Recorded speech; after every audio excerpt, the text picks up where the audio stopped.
Is this, एक circle है, इस सर्कल का सेंटर दिया हुआ है और ये बोला जा रहा है कि 2a, a-7 है।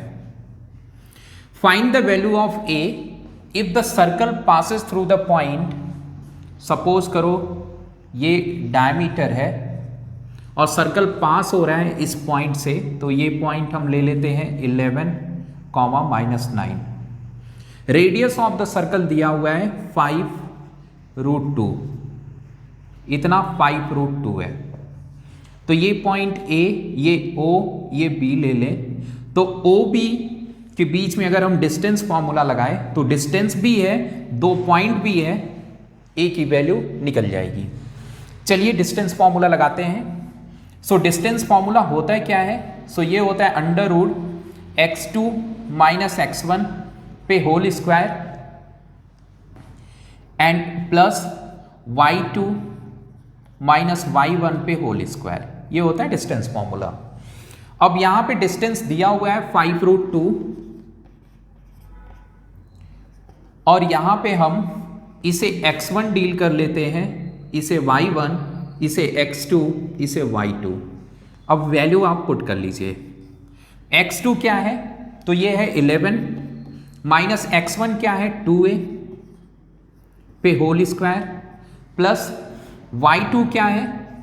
y2 है आपका -9 और y1 क्या है? तो ये पहले तो माइनस आएगा, फिर y1 है a-7, तो a+7 हो जाएगा। ऐसा इसलिए क्योंकि माइनस पहले से था, इस वजह से। अब बोथ साइड आप स्क्वायरिंग कर दोगे। स्क्वायरिंग करने से बोथ साइड, देखो इस स्क्वायर से ये रूट खत्म और इधर स्क्वायर करने से ये हो जाएगा 5 का स्क्वायर 25 और 2√2 है तो ये 2 हो जाएगा, 25 2 = 50 और इधर 11 - 2a पे होल स्क्वायर है तो a - b पे होल स्क्वायर की आइडेंटिटी, तो a² 121 प्लस 2 2 = 4a², ये b² हो गया, फिर -2ab, तो 2 2 = 4, 11 = 44 a। अब इधर भी सेम, तो इधर अपन क्या कर लेंगे, देखो -9 + 7, इसे पहले आप सॉल्व कर लो। ये क्या हो जाएगा? -2, सो -2 - a पे होल स्क्वायर।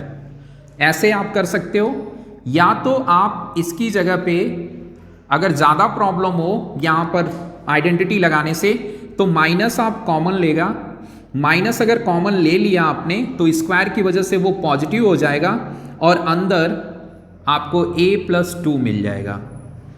तो a+2 पे होल स्क्वायर करेंगे तो a+2 पे होल स्क्वायर होगा a² + 4 एंड प्लस 2 2 = 4a। समझ में आया? a + b पे होल स्क्वायर मैंने लगाया। अब देखो ये 50 है तो ये डील कैसे होगा? ये चला जाएगा इधर, तो 121 और 4 और 50 एक साथ डील होंगे, तो ये 121 4 कितना हो जाएगा? 125 और -50 इधर ही मैं लेते आया, 4a² में से 4a² और a² ऐड हो जाएंगे, 5a² हो जाएगा और ये -44 और ये डील होगा, तो ये हो जाएगा 40a। समझ में आया? अब इसको हम लिख सकते हैं, ये 5a², देखो ठीक है, 5a² - 40a और ये कितना हो जाएगा? +75 = 0। समझ में आया? 5 मैंने कॉमन लेना है क्योंकि 5 सब में कॉमन दिख रहा है, तो a², ये 8a और ये हो गया 15, ठीक है, 0 5 0 से कैंसिल आउट हो जाएगा, तो ये a² - 8a + 15 हो जाएगा। ध्यान से देखना, 5 मैंने कॉमन लिया है, सब में कॉमन था, 5 1 = 5, 5 8 = 5, 15 ज़ा, ठीक है। अब इसमें मिडिल टर्म स्प्लिटिंग आप लगाएंगे, तो 15 के दो ऐसे पार्ट्स आप बताइए जिनको मल्टीप्लाई करने पे 15 और ऐड करने पे -8 आए, तो क्या होगा? तो ये हो जाएगा a² मिला, 5 3 = 15 और 5 और 3, तो इसको लिखेंगे -5 - 3 एंड +15, ठीक है, तो ये मिडिल टर्म स्प्लिटिंग होता है, ये जाकर आप लोग दूसरे वीडियो में चेक कर सकते हो। ठीक है, अब देखो यहां पे क्या करेंगे, हम ग्रुपिंग करेंगे ऐसे, a कॉमन है सो a माइनस 5 हुआ, इन दोनों में 3 कॉमन है तो ये a माइनस 5 हुआ इक्वल टू 0, यहाँ पे a माइनस 3 और a माइनस 5 मिला, तो a की 2 वैल्यू आ गई, एक तो 3 हो गया और a की वैल्यू कितनी हो गई 5।